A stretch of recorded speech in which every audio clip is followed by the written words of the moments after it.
Bismillahirrahmanirrahim. Assalamualaikum warahmatullahi wabarakatuh. Perkenalkan, nama saya Nurul Asimah dengan NIM 20701190004 dari Pendidikan Matematika Universitas Islam Negeri Alauddin Makassar.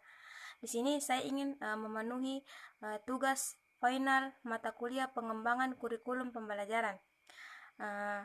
Langsung saja. Di sini saya mengangkat materi pembinaan kurikulum. Nah, apa sih pembinaan kurikulum itu? Pembinaan kurikulum adalah upaya yang dilakukan oleh staf sekolah untuk menjaga dan mempertahankan agar kurikulum tetap berjalan sesuai dengan ketentuan atau tujuan yang telah ditetapkan. Dari pengertian pembinaan kurikulum, terdapat cakupan pembinaan kurikulum di Indonesia. Yang pertama yaitu pembinaan kurikulum struktural. Pembinaan kurikulum dilaksanakan secara bertahap. Adapun tahapan prosedur pelaksanaannya yaitu pusat ke provinsi, provinsi ke kabupaten, kabupaten ke kecamatan, dan kecamatan ke satuan pendidikan. Akan tetapi, seringkali tahap pelaksanaannya para tutor yang mengikuti pelatihan di tingkat pusat tidak mampu menurunkan materi yang didapatkan secara baik kepada daerah, provinsi. Hal ini dapat terjadi karena berbagai faktor seperti faktor kesehatan, kesibukan, dan lain sebagainya. Kemudian yang kedua yaitu pembinaan kurikulum fungsional. Pembinaan kurikulum secara fungsional tahapannya hampir sama dengan pembinaan kurikulum struktural. Akan tetapi, dalam pembinaan kurikulum hanya dilakukan oleh lembaga atau orang yang berfungsi untuk membina dan mengimplementasikan kurikulum yang tentunya berbidang kurikulum. Nah, dalam pembinaan kurikulum fungsional terdapat lembaga penjamin mutu pendidikan, yaitu KKG, kelompok kerja guru, MGMP, yaitu musyawarah guru mata pelajaran. Yang ketiga itu KKS, kelompok kerja kepala sekolah, dan yang terakhir yaitu KKPS, yaitu kelompok kerja pengawas sekolah. Nah, yang ketiga yaitu pembinaan kurikulum kolegial. Pembinaan kurikulum kolegial merupakan pembinaan yang dilaksanakan pada pembina provinsi. Bentuk pembinaan ini dilakukan antara mereka yang seprofesi, antara rekan dan teman yang setara dan berlangsung terus-menerus.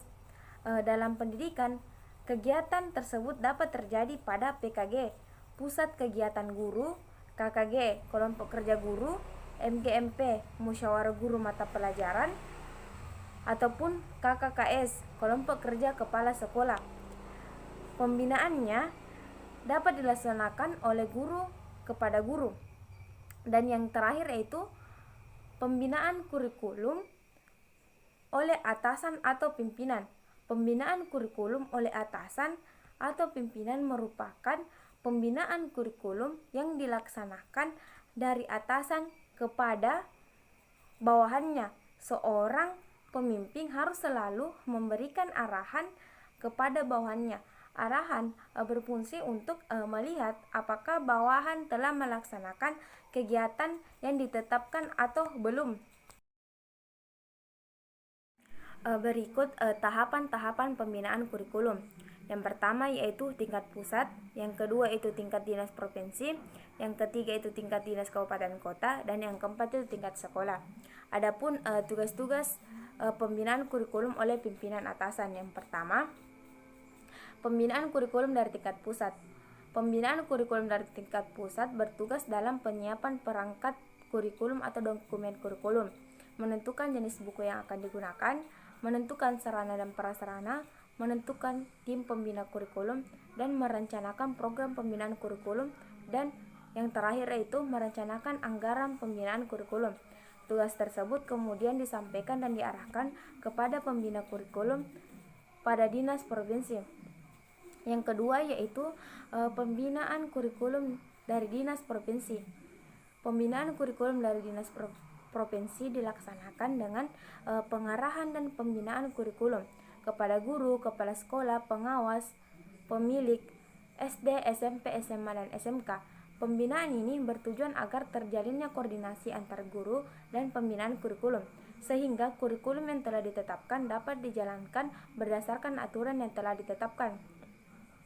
Yang ketiga yaitu pembinaan kurikulum dari Dinas Kabupaten Kota.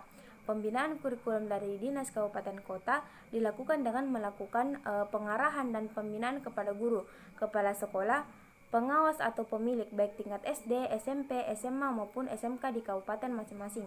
Dalam hal ini, Dinas Kabupaten menyampaikan dan mengarahkan apa yang telah diarahkan oleh pembina kurikulum Dinas Provinsi. Yang keempat yaitu pembinaan kurikulum dari kepala sekolah. Pembinaan kurikulum dari kepala sekolah dilaksanakan dengan melakukan pengarahan dan pembinaan kepada semua guru di sekolahnya.